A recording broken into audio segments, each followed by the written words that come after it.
Hi hello ಎಲ್ಲರಿಗೂ ನಮಸ್ತೆ. Welcome to ಬೆಳಕು ಕೆ ಎಸ್ ಅಕಾಡೆಮಿ ಕೋಲಾರ್. ನಾನು ನಿಮ್ಮ ಬೆಳಕು ಹರೀಶ್. ನೋಡಿ, 2026 ಅಂದರೆ ಇವತ್ತು ನಡೆದ ಎಫ್ ಡಿ ಎ ಪ್ರಶ್ನೆ ಪತ್ರಿಕೆ ಒಂದನ್ನು ಸಾಲ್ವ್ ಮಾಡ್ತಾ ಇದ್ದೀನಿ. ಇದು KEA ಅವರು ನಡೆಸಿರ್ತಕ್ಕಂಥ ಒಂದು ಒಂದು ಪರೀಕ್ಷೆ ಇದಾಗಿರುತ್ತೆ. ಈ ಒಂದು ಪ್ರಶ್ನೆ ಪತ್ರಿಕೆಗೆ ಸಂಬಂಧಪಟ್ಟಂತೆ ಒಂದಷ್ಟು ಕೀ ಆನ್ಸರ್ಸ್ ನಾನು ತಿಳಿಸ್ಕೊಡ್ತೀನಿ. ದಯವಿಟ್ಟು ನೋಡಿ, ಇದು ಅಥೆಂಟಿಕ್ ಆಗಿರ್ತಕ್ಕಂಥ ಕೀ ಆನ್ಸರ್ಸ್ ಮತ್ತೆ ಬಂದಾಗ ಮತ್ತೊಮ್ಮೆ ನೀವು ಕ್ರಾಸ್ ಚೆಕ್ ಮಾಡ್ಕೊಳ್ಳಿ. ಮೊದಲನೇ ಪ್ರಶ್ನೆ ಇದೆ ನೋಡಿ, ಎಲ್ ನೀನೋ ಮತ್ತೆ ಲಾ ನೀನೋನ್ಗೆ ಸಂಬಂಧಪಟ್ಟಂತೆ ಒಂದು ಹೇಗೆ ಭಿನ್ನವಾಗಿದೆ ಅಂತ ಒಂದು ಪ್ರಶ್ನೆಯನ್ನು ಮಾಡಿದ್ದಾರೆ. ಈ ಒಂದು ಸ್ಟೇಟ್ಮೆಂಟ್ಸ್ ಅನ್ನು ನೋಡಿದಾಗ ಈ ಮೊದಲನೇ ಸ್ಟೇಟ್ಮೆಂಟ್ ಮತ್ತೆ ಎರಡನೇ ಸ್ಟೇಟ್ಮೆಂಟ್ ಎರಡೂ ಸಹ ಎಲ್ ನೀನೋ ಮತ್ತೆ ಲಾ ನೀನೋಗೆ ಪರಸ್ಪರ ವಿರುದ್ಧವಾಗಿದೆ. ಹಾಗಾಗಿ ಇದಕ್ಕೆ ಸರಿ ಉತ್ತರ ಆಪ್ಷನ್ ನಂಬರ್ ಸಿ ಅಂತಕ್ಕಂಥದ್ದು, ಅಂದ್ರೆ ಒಂದು ಅಥವಾ ಎರಡು ಕೂಡ ಅಲ್ಲ ಅಂತ. ಇನ್ನು ಎರಡನೇದು, ಕರ್ನಾಟಕದಲ್ಲಿ ಅಂದ್ರೆ ನಮ್ಮ ಗ್ರಾಮೀಣ ಮತ್ತು ಪಂಚಾಯತ್ ರಾಜ್ಯ ರಾಷ್ಟ್ರೀಯ ಸಂಸ್ಥೆ ಎಲ್ಲಿದೆ ಅಂತ ಕ್ವಶನ್ ಮಾಡಿದ್ದಾರೆ. ಇದಕ್ಕೆ ಸರಿಯಾದಂತ ಉತ್ತರ ಆಪ್ಷನ್ ನಂಬರ್ ಸಿ ಅನ್ನೋದು ಹೈದರಾಬಾದ್ ಅಲ್ಲಿ ನಮಗೆ ಕಂಡು ಬರುವಂತದ್ದು. ಇನ್ನು ಮೂರನೇ ಒಂದು ಪ್ರಶ್ನೆ ಹೊಂದಿಸಿ ಬರೆಯಲು ಕೇಳಿದ್ರೆ, ಸೈಕ್ಲೋನ್ ಅಂತಕ್ಕಂಥದ್ದು ಯಾರಲ್ಲಿ ಕರೀತಾರೆ ಅಂತಂದ್ರೆ, ಸೈಕ್ಲೋನ್ ಅನ್ನುವಂಥ ಅಂಶವನ್ನ ಭಾರತ ಬಂಗಾರ ಕೊಳಿಯಲ್ಲಿ ಅರೇಬಿಯನ್ ಸಮುದ್ರದನ್ನ ಕರಿತೀವಿ. ಇನ್ನು ಟೈಫೋನ್ ಅನ್ನುಗಳನ್ನ ಫಿಲಿಪೈನ್ಸ್ ರಾಷ್ಟ್ರ ದ್ವೀಪಗಳಲ್ಲಿ ಕರೆಯಲಾಗುತ್ತೆ. ಹರಿಕೇನ್ಸ್ ಅಂತ ಉತ್ತರ ಅಮೆರಿಕ ಹಾಗೂ ಕೆರಿಬಿಯನ್ ಸಮುದ್ರಗಳಲ್ಲಿ ಕರೆಯಲಾಗುತ್ತೆ. ವಿಲ್ಲಿ ಅಂತ ಆಸ್ಟ್ರೇಲಿಯಾದಲ್ಲಿ ಕರೆಯಲಾಗುತ್ತೆ. ಓಕೆ, ಸೊ ಹಾಗಾದ್ರೆ ನೋಡ್ಕೊಂಡು ಎ ಅಂತಕ್ಕಂಥದ್ದು 4 ಆಗಿದೆ. A4B1 ಇದೆ ನೋಡಿ, A4B1 ಇದೆ ಸರಿಯಾದಂತ ಉತ್ತರ ಆಗಿರುತ್ತೆ. ಇನ್ನು ಎರಡನೇ ಒಂದು ಪ್ರಶ್ನೆ, ಇದು ನಾಲ್ಕನೇ ಪ್ರಶ್ನೆ ನೋಡಿ. ನಾಲ್ಕನೇದು, ಕಲ್ಲಿದ್ದಲು ಗಣಿಗಳನ್ನ ಅವು ಇರ್ತಕ್ಕಂಥ ಒಂದು ರಾಜ್ಯಗಳೊಂದಿಗೆ ಹೊಂದಿಸಿ ಬರಿ ಅಂತ ಕೇಳಿದ್ದಾರೆ. ರಾಣಿಗಂಜ್ ಇರುವಂತದ್ದು ಪಶ್ಚಿಮ ಬಂಗಾಳ, ಝರಿಯಾ ಇರ್ತಕ್ಕಂಥದ್ದು ಜಾರ್ಖಂಡ್ನಲ್ಲಿ, ಇನ್ನ ತಟ್ಟಪಾಣಿ ಇರ್ತಕ್ಕಂಥದ್ದು ಛತ್ತೀಸ್ಗಢದಲ್ಲಿ, ತಲ್ಚೇರ್ ಇರ್ತಕ್ಕಂಥದ್ದು ಒರಿಸ್ಸಾನಲ್ಲಿ. ಇದು ಹೋದ ಬಾರಿ KS 2019 ಬಹುಶಃ ಕೇಳುವ ಪ್ರಶ್ನೆ ಅನ್ಸುತ್ತೆ, ಒಂದು ತಲ್ಚೇರ್ ಅನ್ನುವಂಥದ್ದು. ಸೊ ಇದನ್ನ ನೋಡ್ಕೊಂಡ್ರೆ ನಿಮಗೆ ಗೊತ್ತಾಗುತ್ತೆ. ರಾಣಿಗಂಜ್ A2 ಇದೆ ನೋಡಿ, A2 B3 ಇದು C4 D1 ಆಪ್ಷನ್ ನಂಬರ್ 4 ಅನ್ನೋದು ಸರಿಯಾದ ಉತ್ತರ ಆಗಿರುತ್ತೆ. ಇನ್ನು ಐದನೇ ಪ್ರಶ್ನೆ, TMK R12 ಮತ್ತೆ MTU 1001 ಈ ಒಂದು ಪೂಸಾ ಅನ್ನುವಂಥದ್ದು RH10 ಆಗಿರತಕ್ಕಂಥದ್ದು. ಈ ಒಂದು ಪ್ರಶ್ನೆ ಇವು ಏನು ಅಂತ ಕೇಳಿದ್ರೆ, ಇದು ಭತ್ತದ ತಳಿಗಳು, ಭಾರತದಲ್ಲಿ ಕಂಡು ಬರುವಂತ ಸಾಮಾನ್ಯದ ಭತ್ತದ ತಳಿಗಳು ಅಂತ ಕರಿತೀವಿ ನಾವು. ಇನ್ನು ಆರನೇದಿದೆ ನೋಡಿ, ಹೈಸೋಹೇಲ್ ಅಂತಂದ್ರೆ ಏನು? ಒಂದು ಸಮವಾಗಿ ಬಿಸಿಲು ಬೀಳೋ ಸ್ಥಳವನ್ನು ನಾವು ಹೈಸೋಹೇಲ್ ಅಂತ ಕರಿತೀವಿ. ಒಂದನೇದಕ್ಕೆ 2 ಅಂತ. ಇನ್ನು ಐಸೋಬಾರ್ ಅಂದ್ರೆ ಒತ್ತಡಕ್ಕೆ ಸಂಬಂಧಪಟ್ಟಿರ್ತಕ್ಕಂಥದ್ದು. A2 ಎಲ್ಲಿದೆ? A2 ಇರೋದು ಇದೊಂದೇನೆ. A2 B4 ಇರ್ತಕ್ಕಂಥದ್ದು ಇದೆ. ಹಾಗಾಗಿ ಆಪ್ಷನ್ ನಂಬರ್ ಆರನೇದಕ್ಕೆ ಆಪ್ಷನ್ ನಂಬರ್ 4 ಅನ್ನು ಸರಿ ಉತ್ತರ. ನಾವು 1, 2 ನೋಡ್ಕೊಂಡ್ರೆ ಸಾಕು, ಸರಿಯಾದ ಉತ್ತರ ನಮಗೆ ಸಿಗುತ್ತೆ. ಇನ್ನು ಅರಬ್ಬಿ ಸಮುದ್ರಕ್ಕೆ ಸಂಬಂಧಪಟ್ಟಂತೆ ನೋಡಿ, 7ನೇ ಪ್ರಶ್ನೆ ಇದೆ. ಅರಬ್ಬಿ ಸಮುದ್ರಕ್ಕಿಂತ 4 ಪಟ್ಟು ಹೆಚ್ಚು ಚಂಡಮಾರುತಗಳು ಬಂಗಾಳ ಕೊಲ್ಲಿಯಲ್ಲಿ ನಾವು ನೋಡ್ತೇವೆ. ಹಾಗಾದ್ರೆ ಅದಕ್ಕೆ ಪ್ರಮುಖವಾಗಿರ್ತಕ್ಕಂಥ ಕಾರಣ ಏನು ಅಂತ ಕೇಳಿದರೆ, ಸಾಗರಗಳ ಮೇಲ್ಮೈ ಹೆಚ್ಚು ಉಷ್ಣಾಂಶ ಅಂತ. ಸರಿಯಾದಂತ ಉತ್ತರ ಅದು. ಇನ್ನು ನದಿಗಳಿಂದ ಶೀತ ನೀರಿನ ಅರಿವು ಅಂತಿದೆ, ತಪ್ಪಿದು. ನದಿಗಳಿಂದ ಶೀತ ನೀರಿನ ಅರಿವು ನಮ್ಮ ಕಲ್ ಕಂಡು ಬರೋದಿಲ್ಲ, ಹಾಗಾಗಿ ಇದು ತಪ್ಪಾಗಿರುತ್ತೆ. ಬಿ ಎಲ್ಮೇಟ್ ಮಾಡಿ ನೋಡೋಣ, ಬಿ ಎಲ್ಲಿದೆ? ಸೊ ಬಿ ಇಲ್ಲಿದೆ, ಸೊ ಹಾಗಾಗಿ ಇದಲ್ಲ. ಇನ್ನು ನೆಕ್ಸ್ಟ್ ನೋಡಿ, ತೇವಾಂಶ ಭರಿತ ಮೋಡಗಳು ಅಂತಿದೆ. ಸರಿ ಅದು. ಇನ್ನು ಭೌಗೋಳಿಕ ಆಕಾರ ಸರಿ. ಹಾಗಾದ್ರೆ ACD 3 ಅಂತಕ್ಕಂಥದ್ದು ಸರಿಯಾದಂತ ಉತ್ತರ ಆಗಿರುತ್ತೆ. 8ನೇದು, ಕರ್ನಾಟಕದಲ್ಲಿ ಉತ್ತರದಿಂದ ಒಂದು ದಕ್ಷಿಣ ಕಡೆಗೆ ಕಂಡು ಬರುವಂತ ಬಂದರುಗಳನ್ನ ಸಂಬಂಧಪಟ್ಟಂತೆ ಸರಿಯಾದ ಕ್ರಮವನ್ನು ಹಾಕಿ ಅಂತಿದೆ. ಸರಿಯಾದ ಕ್ರಮ ಈ ಕಾರವಾರ, ಕುಮಟಾ, ಅಂಕೋಲ, ಕಾರವಾರ, ಭಟ್ಕಳ. ಸೊ ಹಾಗಾಗಿ ಇದಂತೂ ತಪ್ಪು, ಯಾಕಂದ್ರೆ ಅಂಕೋಲ ಅಂತ ಬರೋದಿಲ್ಲ. ಮೊದಲು ಕಾರವಾರ ಬರುತ್ತೆ, ಕಾರವಾರ, ಅಂಕೋಲ, ಭಟ್ಕಳ. ಸೊ ಇದನ್ನೊಂದ್ಸತಿ ಚೆಕ್ ಮಾಡ್ಕೊಬಿಡಿ. ಇದು ಕರ್ನಾಟಕ ಒಂದು ಜಿಯೋಗ್ರಫಿಗೆ ಸಂಬಂಧಪಟ್ಟಂತ ಒಂದು ಪ್ರಶ್ನೆ. ಇನ್ನು 8ನೇ ನೋಡಿ, ಯಾವ ವನ್ಯಜೀವಿ ಅಭಯಾರಣ್ಯವು ಇತ್ತೀಚೆಗೆ ನೈಸರ್ಗಿಕ ಒಂದು ಪ್ರಸರಣದ ಮೂಲಕ ಏಷ್ಯಾಟಿಕ್ ಸಿಂಹಗಳಿಗೆ ಸ್ಥಾನ ಆಗಿದೆ ಅಂತಿದೆ. ಸೊ ಇದಕ್ಕೆ ಬರ್ದಾ ಅಂತಕ್ಕಂಥದ್ದು ಸರಿಯಾದ ಉತ್ತರ ಆಗಿರುತ್ತೆ. ಬರ್ದಾ ಅಂದ್ರೆ ಏನು ಗುಜರಾತ್ ಅಲ್ಲಿ ಕಂಡು ಬರುವಂತ ಗಿರ್ ನ್ಯಾಷನಲ್ ಪಾರ್ಕ್ ಏನಿದೆ, ಸೊ ಅದಕ್ಕೆ ಸಂಬಂಧಪಟ್ಟಂತೆ ಒಂದು ನೈಸರ್ಗಿಕ ಒಂದು ಪ್ರಸರ ಸ್ಥಾನವನ್ನ ಬರ್ದಾ ಅದಕ್ಕೆ ನಾವು ಶಿಫ್ಟ್ ಮಾಡಲಾಗಿದೆ ಅಂತ. ಓಕೆ, ಇನ್ನ ಮುಂದಿನ ಪ್ರಶ್ನೆ ನೋಡೋದಾದ್ರೆ, ಕರ್ನಾಟಕ ಈ ಕೆಳಗಿನ ಯಾವ ಸಂರಕ್ಷಣಾ ಪ್ರದೇಶಗಳನ್ನು ಪರಿಗಣಿಸಿ ಅಂತಿದೆ. ಕೆಳಗಿನ ಅಂದ್ರೆ ಟೈಗರ್ ರಿಸರ್ವ್ಸ್ ಕೇಳಿದೆ ನೋಡಿ. ಟೈಗರ್ ರಿಸರ್ವ್ಸ್ ಯಾವ್ಯಾವು? ಒಂದು ಹುಲಿ ಸಂರಕ್ಷಣಾ ತಾಣಗಳು ಅಂತ. ಬಂಡೀಪುರ ಸರಿಯಾದ ಉತ್ತರ, ಬಂಡೀಪುರದಲ್ಲಿದೆ. ಅಂಶಿ ದಾಂಡೇಲಿನಲ್ಲಿ ಇದೆ. ಭದ್ರಾ ಅಂತಕ್ಕಂಥದ್ದು ಇದೆ. ಬನ್ನೇರ್ಘಟ್ಟ ಅನ್ನೋದು ನ್ಯಾಷನಲ್ ಪಾರ್ಕ್ ಆಗಿರುತ್ತೆ, ನ್ಯಾಷನಲ್ ಪಾರ್ಕ್. ಇನ್ನ ಕಾಳಿ ಅನ್ನೋದು ಇರುತ್ತೆ, ಅಂಶಿ ಮತ್ತೆ ಕಾಳಿ ಅಂತ. ಇನ್ನು ನಾಗರಹೊಳೆನೂ ಇದೆ, ನಾಗರಹೊಳೆ ಅಂತಕ್ಕಂಥದ್ದು. ಹಾಗಾಗಿ ನಾವು ಆಪ್ಷನ್ಸ್ ಏನಾದ್ರು ನೋಡ್ಕೊಂಡ್ರೆ, ಸರಿಯಾದ ಆಪ್ಷನ್ಸ್ ನೋಡ್ಕೊಂಡ್ರೆ ಆಪ್ಷನ್ ನಂಬರ್ 2 ಅನ್ನೋದು ಸರಿಯಾದ ಉತ್ತರ ಆಗತ್ತೆ. ಯಾಕಂದ್ರೆ ಇಲ್ಲಿ D ಮತ್ತೆ E ಅನ್ನೋದು 2 ಬರುತ್ತೆ ನೋಡಿ, D ಮತ್ತೆ E 2 ಬರುತ್ತೆ. ಹಾಗಾಗಿ ಬನ್ನೇರುಘಟ್ಟ ನ್ಯಾಷನಲ್ ಪಾರ್ಕ್ ತೆಗೆದ್ರೆ ಕಾಳಿ ಮತ್ತೆ ಈ ಒಂದು ಏನು ಅಂಶಿ ದಾಂಡೇಳಿ ಅಂತ ಕರಿತೀವಿ ಅದನ್ನ ಕಾಳಿ ಅಂತೂ ಸಹ ಪರಿಗಣಿಸಲಾಗುತ್ತೆ. ಹಾಗಾಗಿ ಆಪ್ಷನ್ ನಂಬರ್ 2 ಅಂತ ಹೇಳಿದ್ದೇನೆ ನಾನು. ಇನ್ನು 11ನೇ ಪ್ರಶ್ನೆ, ಭಾರತದ ಸಂವಿಧಾನದಲ್ಲಿ ನ್ಯಾಯಮಂಡಳಿಗಳಿಗೆ ಸಂಬಂಧಪಟ್ಟಂತೆ ಈ ಕೆಳಗಿನ ಹೇಳಿಕೆಗಳನ್ನ ಓದಿ ಅಂತಿದೆ. ಈ ಒಂದು ನ್ಯಾಯಮಂಡಳಿಗಳು ಮೂಲ ಸಂವಿಧಾನದಲ್ಲಿ ನ್ಯಾಯಮಂಡಳಿಗಳು ಅವಕಾಶ ಮಾಡಿಕೊಟ್ಟಿದ್ರು ಅಂತಿದೆ. ಇಲ್ಲ, ತಪ್ಪಿದು. ಮೂಲ ಸಂವಿಧಾನದಲ್ಲಿ ಇರಲಿಲ್ಲ. ಹಾಗಾಗಿ ಎಲ್ಲಿದೆ ಅದನ್ನು ಎಲಿಮಿನೇಟ್ ಮಾಡಿ ಹೋಯ್ತು. ಇನ್ನು 14 ನಲ್ಲಿ ನ್ಯಾಯಮಂಡಳಿಗಳಿಗೆ ಅವುಗಳ ಬಗ್ಗೆ ಪ್ರಸ್ತಾಪ ಮಾಡಲಾಗಿದೆ. ಸರಿ. 323 ಇಂದ 323 ವರೆಗೂ ಸಹ ನ್ಯಾಯಮಂಡಳಿಗೆ ಅವಕಾಶ ನೀಡಲಾಗಿದೆ. ಸರಿ ಉತ್ತರ. ಆಡಳಿತಾತ್ಮಕ ನ್ಯಾಯಮಂಡಳಿ ಕಾಯ್ದೆಯನ್ನ 1985ರಲ್ಲಿ ಸಂಸತ್ತು ಮಾಡಲಾಯಿತು ಅಂತಿದೆ. ಇದು ತಪ್ಪಿದು. ಅದನ್ನು ಮಾಡಿದ್ದು 42ನೇ ತಿದ್ದುಪಡಿ 1976ರಲ್ಲಿ. ಹಾಗಾಗಿ ಡಿ ಅನ್ನೋದು ತಪ್ಪು. ಡಿ ಎಲ್ಲಿದೆ? ಡಿ ಅನ್ನೋದು ತಪ್ಪು. ಓಕೆ, ಡಿ ತಪ್ಪು. ಉಳಿದ ಆಪ್ಷನ್ ಸಿ ಅನ್ನೋದು ಸರಿ ಅಂತ ಉತ್ತರ ಆಗಿರುತ್ತೆ. ಬಿ ಮತ್ತು ಸಿ ಅನ್ನೋದು ಸರಿ ಉತ್ತರ ಅನ್ನೋದು ಪ್ರಶ್ನೆಗೆ. ಇನ್ನು 12ನೇ ಪ್ರಶ್ನೆ ನೋಡೋದಾದ್ರೆ, ಈ ಕೆಳಗಿನ ಒಂದು ಸರಿಯಾದ ಜೋಡಿಯನ್ನು ಗುರುತಿಸಿ ಅಂತಿದೆ. ಸೊ ಈ ಕಡೆ ಆಯೋಗಗಳನ್ನು ಕೊಟ್ಟಿದ್ದಾರೆ, ಈ ಕಡೆ ಒಂದು ಅಧ್ಯಕ್ಷರನ್ನ ಕೊಟ್ಟಿದ್ದಾರೆ. 2025ರಂತೆ ಅಂತ ಪ್ರಶ್ನೆ ಮಾಡಿದ್ದಾರೆ. ಒಂದಷ್ಟು ಎಲಿಮಿನೇಟ್ ಮಾಡೋದ್ರ ಮೂಲಕ ಏನಾದರೂ ಆನ್ಸರ್ಸ್ ಮಾಡಬಹುದು, ನೋಡೋಣ. ನೀತಿ ಆಯೋಗ ನರೇಂದ್ರ ಮೋದಿ ಅವರು ಸರಿಯಾದ ಉತ್ತರ. ಚುನಾವಣಾ ಆಯೋಗ ರಾಜೀವ್ ಕುಮಾರ್ ಅವರು ಇದ್ದಾರೆ. ಸೊ ಜ್ಞಾನೇಶ್ ಕುಮಾರ್ 2025 ಇದ್ರ ಅನ್ನೋದು ಒಂದ್ಸತಿ ನೋಡ್ಕೊಳ್ಳಿ. ರಾಷ್ಟ್ರೀಯ ಮಾನವ ಹಕ್ಕುಗಳ ಆಯೋಗ ಅಂತೂ ಡಾಕ್ಟರ್ ವಿ ಅನಂತ ನಾಗೇಶ್ವರನ್ ಏನಿದ್ದಾರೆ ಅವರಲ್ಲ, ಅವರು ಭಾರತದ ಮುಖ್ಯ ಆರ್ಥಿಕ ಸಲಹೆಗಾರರಾಗಿರ್ತಾರೆ. ಅವರು ಮಾನವ ಹಕ್ಕುಗಳ ಆಯೋಗದ ಅಲ್ಲ. ಸೊ ಹಾಗಾಗಿ ಇದನ್ನ ಎಲಿಮಿನೇಟ್ ಮಾಡಿದ್ರೆ ಸಿ ಎಲಿಮಿನೇಟ್ ಮಾಡೋಣ. ಸಿ ಎಲ್ಲೆಲ್ಲಿದೆ ನೋಡಿ, ಸಿ ಇಲ್ಲಿದೆ, ಇದೆಲ್ಲ ಎಲಿಮಿನೇಟ್ ಮಾಡಿದ್ರೆ ಉಳಿದಿರೋದು ಎ ಮತ್ತು ಬಿ ಅನ್ನೋದು ಸರಿ ಉತ್ತರ ಆಗಿರುತ್ತೆ. ಸೊ ಅಟ್ಲೀಸ್ಟ್ ಎಲಿಮಿನೇಷನ್ ಮೂಲಕ ಮಾಡಿಕೊಂಡ್ರೆ ಸಿಗಬಹುದು ಅಂತ ನನ್ನ ಅನಿಸಿಕೆ.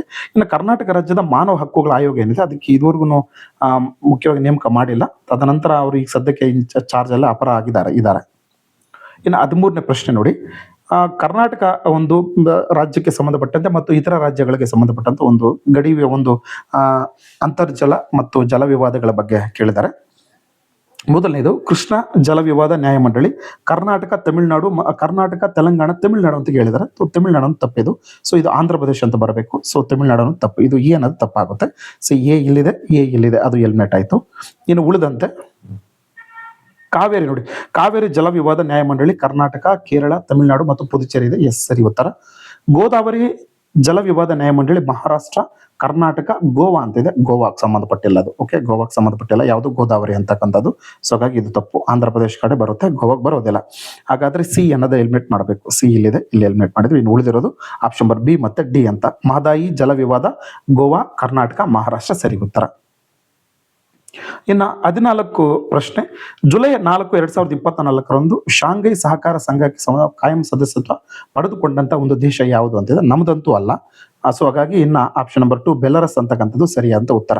ಬೆಲಾರಸ್ ಅನ್ನೋದು 2024ರಲ್ಲಿ ಸದಸ್ಯತ್ವವನ್ನು ಪಡ್ಕೊಂಡಿದೆ SCOಗೆ ಸಂಬಂಧಪಟ್ಟಂತೆ. ಇನ್ನು ಮುಂದಿನ ಪ್ರಶ್ನೆ 15ನೇ ಪ್ರಶ್ನೆ ನೋಡೋಣ. ಈ ಕೆಳಗಿನ ಒಂದು ಸಮಿತಿಗಳನ್ನು ಕಾನೂನು ಕ್ರಮದಲ್ಲಿ ಬರೆಯಿರಿ ಅಂತ ಹೇಳಿದ್ದಾರೆ. ಸೊ GVK ರಾವ್ ಸಮಿತಿ ಅನ್ನೋದು 1985ರಲ್ಲಿ ಆಗುತ್ತೆ. ಅಶೋಕ್ ಮೆಹ್ತಾ ಸಮಿತಿ 1997ರಲ್ಲಿ.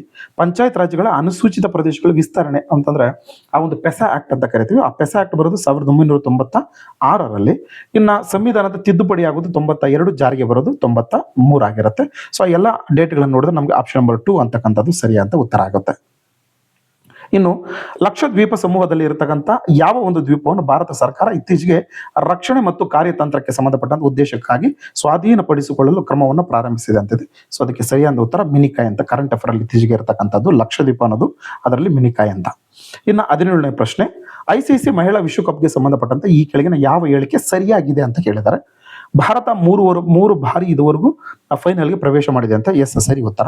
ಇಲ್ಲಿಯವರೆಗೆ ಮಹಿಳಾ ಏಕದಿನ ICC ಪ್ರಶಸ್ತಿಯನ್ನು ಗೆದ್ದಿರುವ ದೇಶಗಳೆಂದರೆ ಆಸ್ಟ್ರೇಲಿಯಾ ಗೆದ್ದಿದೆ, ಇಂಗ್ಲೆಂಡ್ ಗೆದ್ದಿದೆ, ನ್ಯೂಜಿಲೆಂಡ್ ಮತ್ತೆ ಭಾರತ. ಎಸ್ ಸರಿ ಉತ್ತರ. AB ಅನ್ನೋದು ಸರಿಯಾದ ಉತ್ತರ ಆಗಿದೆ. ಇನ್ನು ಸಿ ನೋಡಿ, 2025ರ ಮಹಿಳಾ ವಿಶ್ವಕಪ್ ಫೈನಲ್ ನಲ್ಲಿ ಭಾರತದಲ್ಲೇ ನಡೆಯಿತು. ಫೈನಲ್ ನಲ್ಲಿ ಆಸ್ಟ್ರೇಲಿಯಾ ವಿರುದ್ಧ ಆಸ್ಟ್ರೇಲಿಯಾ ಭಾರತದಿಂದ ಸೋಲನ್ನೊಪ್ಪಿತು ಅಂತಿದೆ. ಆಸ್ಟ್ರೇಲಿಯಾ ಅಲ್ಲ, ಸೌತ್ ಆಫ್ರಿಕಾ ವಿರುದ್ಧ ಸೋಲು. ಸೊ ಹಾಗಾಗಿ ಸಿ ಅನ್ನೋದನ್ನ ಎಲಿಮಿನೇಟ್ ಮಾಡೋದಾದ್ರೆ ಸಿ ಎಲ್ಲಿದೆ? ಸಿ ಇಲ್ಲಿದೆ ನೋಡಿ. ಸಿ ಅನ್ನು ಎಲಿಮಿನೇಟ್ ಮಾಡೋಣ. ಸಿ ಇಲ್ಲಿದೆ. ಹಾಗಾಗಿ ಡಿ ಅನ್ನೋದು ಸರಿ. ಆಪ್ಷನ್ ನಂಬರ್ 1 ಅನ್ನೋದು ಸರಿ ಉತ್ತರ ಆಗುತ್ತೆ. ಇನ್ನು ಡಿ ನೋಡೋಣ. ಅತ್ಯಂತ ಹೆಚ್ಚು ಬಾರಿ ICC ಮಹಿಳಾ ವಿಶ್ವಕಪ್ ಅನ್ನು ಗೆದ್ದಿರತಕ್ಕಂಥ ದೇಶ ಆಸ್ಟ್ರೇಲಿಯಾ. ಸರಿ ಉತ್ತರ ಆಗುತ್ತೆ. ಸೊ ಇಲ್ಲಿ ಎಲಿಮಿನೇಟ್ ಮಾಡ್ಕೊಂಡ್ರು ನಿಮಗೆ ಸರಿಯಾದ ಉತ್ತರಗಳು ಸಿಗುತ್ತೆ ನಿಮಗೆ. ಓಕೆ. ನೆಕ್ಸ್ಟ್ ನೋಡಿ, ಶಾಂತಿ ಮಸೂದೆ 2025ಕ್ಕೆ ಸಂಬಂಧಪಟ್ಟಂತೆ ಅಂತಿದೆ. ಶಾಂತಿ ಮಸೂದೆ ಇತ್ತೀಚೆಗೆ ಬಂದಿರತಕ್ಕಂಥ ಒಂದು ಮಸೂದೆ, ಸಂಸತ್ತಿನಿಂದ ರಾಜ್ಯಸಭೆಯಿಂದ ಪಾಸ್ ಆಗಿರ್ತಕ್ಕಂಥ ಒಂದು ಒಂದು ಮಸೂದೆ ಆಗಿರುತ್ತೆ. ಇದು ನಿಯಂತ್ರಿತ ಮೇಲ್ವಿಚಾರಣೆ ಅಡಿಯಲ್ಲಿ ಪರಮಾಣು ಸೀಮಿತ ಆಗಿರ್ತಕ್ಕಂಥ ವಲಯದಲ್ಲಿ ಸೀಮಿತ ಖಾಸಗಿ ಭಾಗವಹಿಸುವಿಕೆಯನ್ನ ಸಕ್ರಿಯಗೊಳಿಸಿದೆ. ಸೀಮಿತ ಅಂತ ಕೇಳಿದಾನೆ, ಅಲ್ಲ ಇವರೊಂದು ಖಾಸಗಿತನವನ್ನು ಹೆಚ್ಚು ಮಾಡೋದಕ್ಕೋಸ್ಕರ ನಾವು ಇದನ್ನ ಕಾಯ್ದೆ ತಗೊಂಡ್ಬಂದಿದ್ವಿ. ಸೊ ಹಾಗಾಗಿ ಆಪ್ಷನ್ ನಂಬರ್ ಎ ಅನ್ನೋದು ತಪ್ಪಾಗುತ್ತೆ. ಎ ಎಲ್ಲಿದೆ? ಇಲ್ಲಿದೆ. ಇನ್ನು ಉಳ್ಕೊಂಡಿರೋದು ಬಿ ಒಂದೇ. ಸೊ ಹಾಗಾಗಿ ಸರಿ ಉತ್ತರ ಇದಾಗುತ್ತೆ. ಇನ್ನು ಶಾಂತಿ ವಿಸ್ತೃತ ರೂಪ ಏನು? Sustainable harnessing and administrative of nuclear elimination for transforming India ಅಂತಿದೆ. ಇದು ಸರಿ ಉತ್ತರ.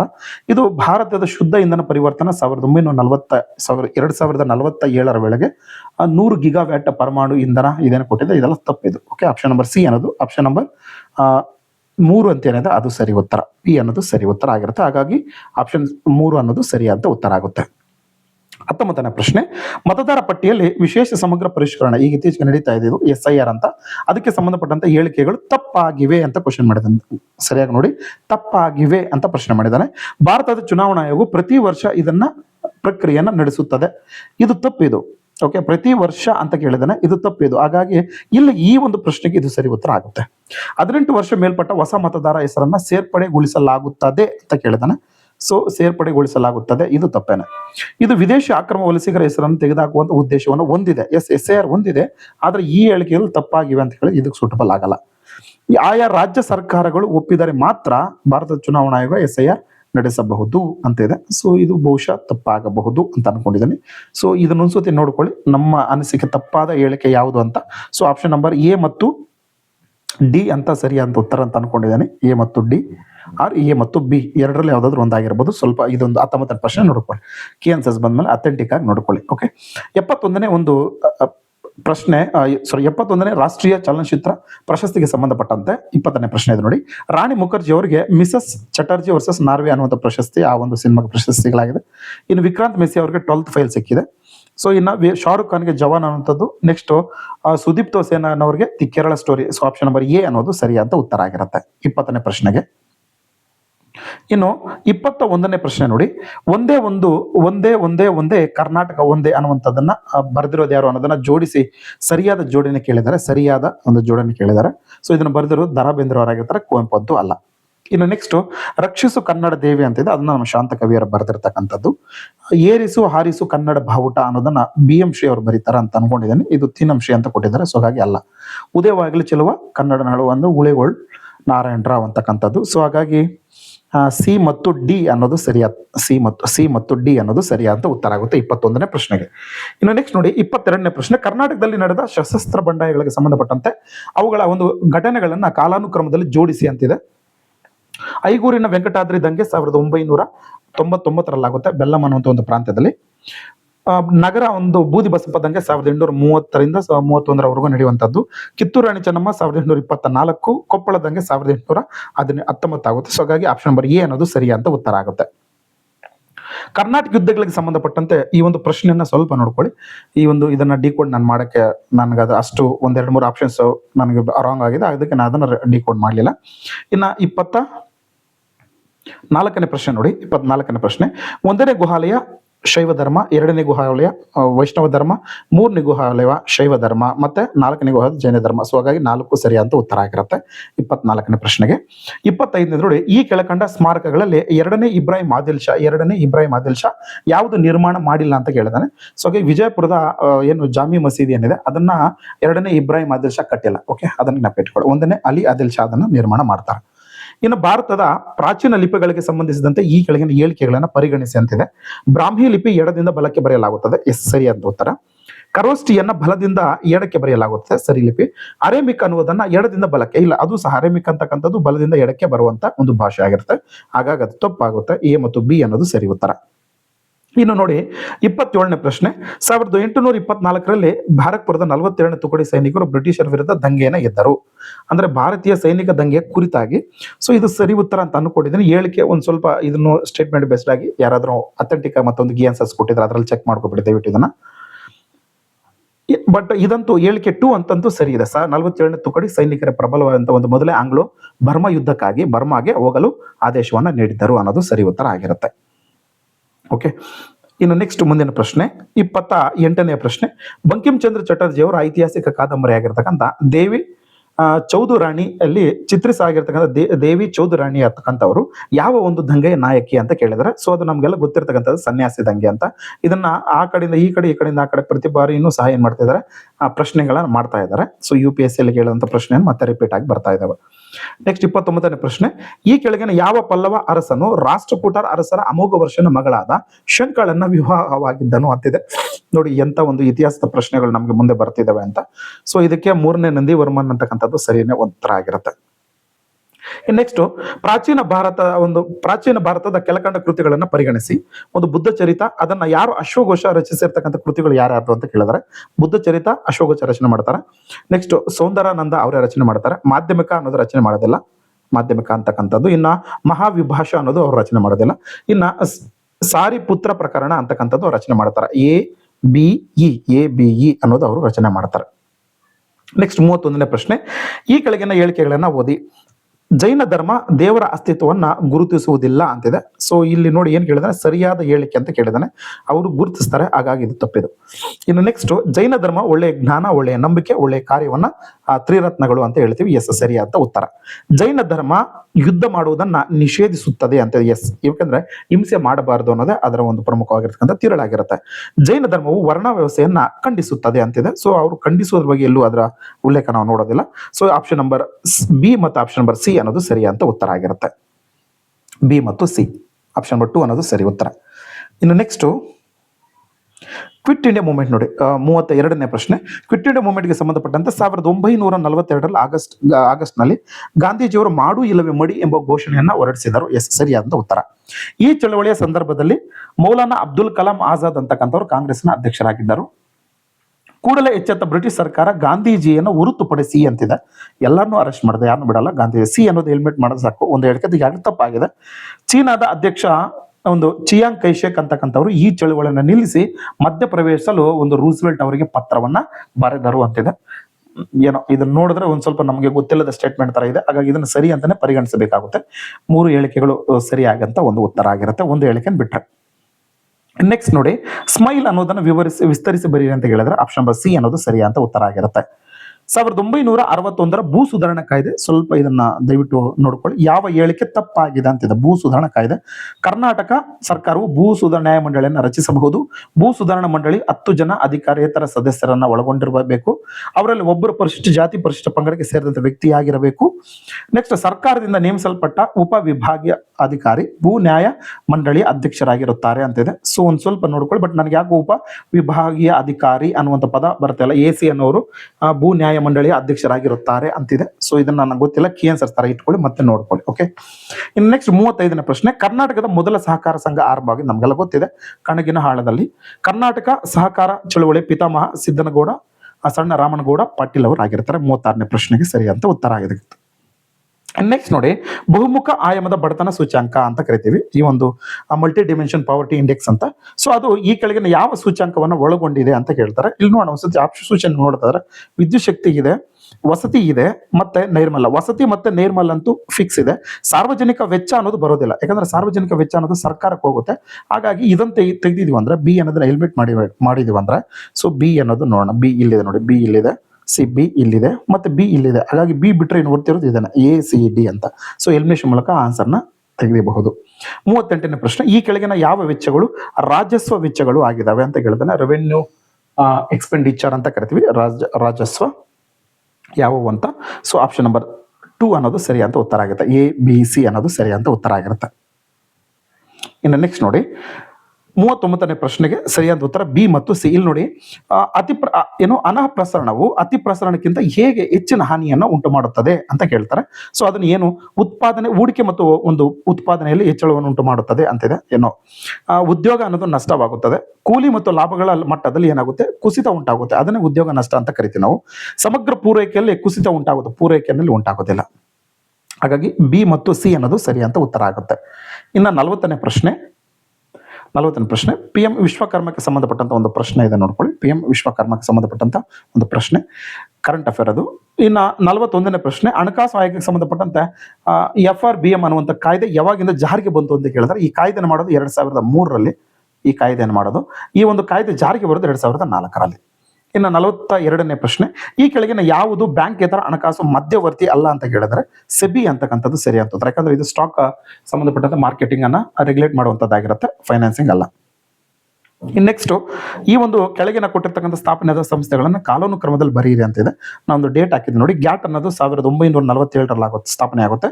IMF ಅನ್ನು 1944, ಯುರೋಪಿಯನ್ ಯೂನಿಯನ್ 1992 ಮತ್ತೆ WTO 1995. ಹಾಗಾಗಿ ಆಪ್ಷನ್ ನಂಬರ್ 3 ಅಂತಕ್ಕಂಥದ್ದು ಸರಿ ಉತ್ತರ ಆಗುತ್ತೆ. ಇನ್ನು ಉಳಿದಂತೆ 44ನೇ ಪ್ರಶ್ನೆ, ಸಾರಜನಕ ನೋಡಿ. ಸಾರಜನಕ ಅನ್ನುವಂಥ ಒಂದು ಪಟ್ಟಿಯನ್ನು ಹೊಂದಿಸಿ ಬರಿ ಅಂತ ಇದೆ. ಸಾರಜನಕ ಅಂತಕ್ಕಂಥದ್ದು ಏನು? ಸಾರಜನಕ ಸ್ಥಿತೀಕರಣ ಮತ್ತೆ ಡಿನೋಟಿಫಿಕೇಶನ್ಗೆ ಸಂಬಂಧಪಟ್ಟ A3 ಎಲ್ಲಿದೆ? ಇಲ್ಲಿ ಮತ್ತೆ ಎಲ್ಲಿದೆ. ಹಾಗಾಗಿ ಇದನ್ನು ಡೆಲಿಮಿನೇಟ್ ಮಾಡಿಬಿಡಿ, A3. ಇನ್ನು ಜಲಚಕ್ರ ಅಂತಕ್ಕಂಥದ್ದು ಬಾಷ್ಪೀಕರಣ ಮತ್ತು ಸಂಕ್ಷೇಮ ಮತ್ತೆ ವೃಷ್ಟಿಯನ್ನು ಸಂದರ್ಭ. ಆಪ್ಷನ್ ನಂಬರ್ 4 ಅನ್ನೋದು ಸರಿ ಉತ್ತರ ಆಗುತ್ತೆ 44ನೇದಕ್ಕೆ. 45ನೇದಕ್ಕೆ 3 ಹಂತದ ಆರೋಗ್ಯ ಸೇವೆಯ ವಿತರಣೆ ಪರಿಕಲ್ಪನೆಯನ್ನ ಪರಿಚಯಿಸಿದ್ದಕ್ಕಾಗಿ ಹೆಸರುವಾಸಿಯಾಗಿರ್ತಕ್ಕಂಥ ಆರೋಗ್ಯ ಯೋಜನಾ ಸಮಿತಿ ಯಾರು ಅಂದ್ರೆ ಬೋರ್ ಅನ್ನುವಂಥ ಸಮಿತಿ.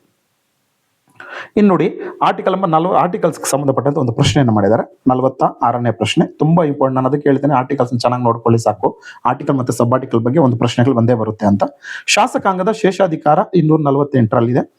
ಇನ್ನು ಅಂತಾರಾಜ್ಯ ಮಂಡಳಿ 263, ಅಖಿಲ ಭಾರತ ಸೇವೆಗಳು 312, ಭಾರತ ಸಂಚಿತ ನಿಧಿ 266. ಹಾಗಾಗಿ ಆಪ್ಷನ್ ನಂಬರ್ ಸಿ ಅನ್ನೋದು ಸರಿ ಅಂತ ಉತ್ತರ ಆಗಿರುತ್ತೆ. ಇನ್ನು 47ನೇ ಪ್ರಶ್ನೆ ನೋಡೋದಾದ್ರೆ 1994ರಲ್ಲಿ ಯಾವ ವಿಶ್ವಸಂಸ್ಥೆ ಮಂಡಳಿಯನ್ನ ಅದನ್ನ ರದ್ದು ಮಾಡಲಾಯಿತು ಅಂತಿದೆ. ಧರ್ಮದರ್ಶಿ ಏನು ಇದೆ ಅದನ್ನ ರದ್ದು ಮಾಡಲಾಗಿದೆ. ಓಕೆ, ಅದು ಈಗ ಸದ್ಯಕ್ಕೆ ನ್ಯೂಟ್ರಲ್ ಆಗಿದೆ. 48ನೇ ಪ್ರಶ್ನೆ, ಸಾಗರದ ಮಹಾ ರಣನೀತಿ 2024-25 ಮಾಡಿದ್ದೇವೆ ನಾವು ಅದನ್ನ, ಚೀನಾದಕ್ಕೆ ವಿರುದ್ಧವಾಗಿ. ಅದನ್ನ ಈ ಕೆಳಗಿನ ಯಾವುದು ಪ್ರಮುಖವಾಗಿರ್ತಕ್ಕಂಥ ಒಂದು ಕೀ ಫ್ಯಾಕ್ಟರ್ ಅಂತ ಕೇಳಿದ್ರೆ, ಪ್ರಮುಖ ಅಂಶ ಏನು ಅಂತ ಹೇಳಿದಾನೆ. ಸಂವಹನ ಮತ್ತು ಸಮುದ್ರ ಮಾರ್ಗಗಳನ್ನ ಸಂರಕ್ಷಣೆ ಮಾಡತಕ್ಕಂಥದ್ದು ಇದು ಒಂದು ಪಾಯಿಂಟ್, ಅದರಲ್ಲೂ ಒಂದಿದೆ. ಮತ್ತೆ ಹಿಂದೂ ಮಹಾಸಾಗರದ ಪ್ರದೇಶದಲ್ಲಿ ಪ್ರಭುತ್ವವನ್ನು ಸಾಧಿಸೋದು ಒಂದು ಪಾಯಿಂಟ್ ಅದರಲ್ಲಿ ಇದೆ. ಬಟ್ ಇದರಲ್ಲಿ ಎರಡನ್ನೂ ಪರಿಗಣಿಸಿದಾಗ ಆಪ್ಷನ್ ನಂಬರ್ 2 ಅನ್ನೋದು ಯಾಕೋ ಸರಿಯಾದ ಉತ್ತರ ಅಂತ ನನಗೆ ಅನಿಸಿದೆ. ಸ್ವಲ್ಪ ನೋಡ್ಕೊಳ್ಳಿ. ಬಟ್ ಒಂದಂತೂ ನಿಜ, ಈ ಒಂದು ರಣನೀತಿ ಚೀನಾದ ಏನು ಅದರ ವಿರುದ್ಧ ಅದನ್ನ ಕಡಿವಾಣ ಹಾಕೋದಕ್ಕೆ ನಾವು ತಗೊಂಡಿರ್ತಕ್ಕಂಥ ಒಂದು ಇನಿಷಿಯೇಟಿವ್ ಇದು ಒಂದು ಅಂತ. ಇನ್ನು 49ನೇ ಪ್ರಶ್ನೆ ಆಪ್ಷನ್ ನಂಬರ್ 2 ಅನ್ನೋದು 3 ಹೇಳಿಕೆಗಳು ಸರಿಯಾಗಿರುತ್ತೆ. 50ನೇ ಪ್ರಶ್ನೆ ನೋಡಿ, 352ನೇ ವಿಧಿ ಅಡಿಯಲ್ಲಿ ರಾಷ್ಟ್ರಪತಿಗಳು ರಾಷ್ಟ್ರೀಯ ತುರ್ತು ಪರಿಸ್ಥಿತಿಯನ್ನು ಘೋಷಣೆ ಮಾಡಬಹುದಾಗಿದೆ. ಎಸ್, ಅನುಚ್ಛೇದ 365ರ ಅಡಿಯಲ್ಲಿ ರಾಷ್ಟ್ರಪತಿಯವರು ಯಾವುದೇ ರಾಜ್ಯದಲ್ಲಿ ರಾಷ್ಟ್ರಪತಿ ಆಳ್ವಿಕೆಯನ್ನು ಏರಬಹುದು ಅಂತ ಇದೆ. ತಪ್ಪದು, 365 ಅಂತೆ ಅಲ್ಲ. ಇನ್ನು 356ನೇ ವಿಧಿ ಪ್ರಕಾರ ರಾಷ್ಟ್ರಪತಿಗಳು ಪ್ರಜೆಗಳ ಮೂಲಭೂತ ಹಕ್ಕುಗಳನ್ನು ಅಮಾನತಲ್ಲಿ ಇಡಬಹುದು ಅಂತ ಇಲ್ಲ, ಅಮಾನತ್ ಇಡಕ್ಕಾಗಲ್ಲ. ಇನ್ನ 359ನೇ ವಿಧಿಯಲ್ಲಿ ರಾಷ್ಟ್ರಪತಿ ತುರ್ತು ಪರಿಸ್ಥಿತಿಯನ್ನು ಘೋಷಣೆ ಮಾಡೋಕ್ಕಾಗಲ್ಲ ಅಂತ ಇಲ್ಲ, ಇದು ತಪ್ಪೆ. ಸೊ ಹಾಗಾಗಿ ಒಂದು ಹೇಳಿಕೆ ಮಾತ್ರ ಏನಾಗುತ್ತೆ ಸರಿ ಅಂತ ಉತ್ತರ. ಇದಿಷ್ಟು 50 ಪ್ರಶ್ನೆಗಳನ್ನ ನಾನು ಸಾಲ್ವ್ ಮಾಡಿದ್ದೀನಿ. ಇದರಲ್ಲಿ ಇವೇ ಫೈನಲ್ ಅಂತಲ್ಲ, ಒಂದು ಸ್ವಲ್ಪ ವೇರಿಯೇಷನ್ ಆಗಬಹುದು, ಸ್ವಲ್ಪ ಅಡ್ಜಸ್ಟ್ ಮಾಡ್ಕೊಳ್ಳಿ ದಯವಿಟ್ಟು. ಓಕೆ, ಇನ್ನು ಮುಂದೆ ಇರುವಂಥ ಮಿಕ್ಕ ಒಂದು 50 ಪ್ರಶ್ನೆಗಳನ್ನ ನಾನು ನೆಕ್ಸ್ಟ್ ಸಾಲ್ವ್ ಮಾಡ್ಕೊಡ್ತೇನೆ. ಇಷ್ಟೊತ್ತು ನಾನು ವಿಡಿಯೋನ ನೋಡೋದಕ್ಕೆ ಎಲ್ಲರಿಗೂ ಧನ್ಯವಾದಗಳು. Thank you so much.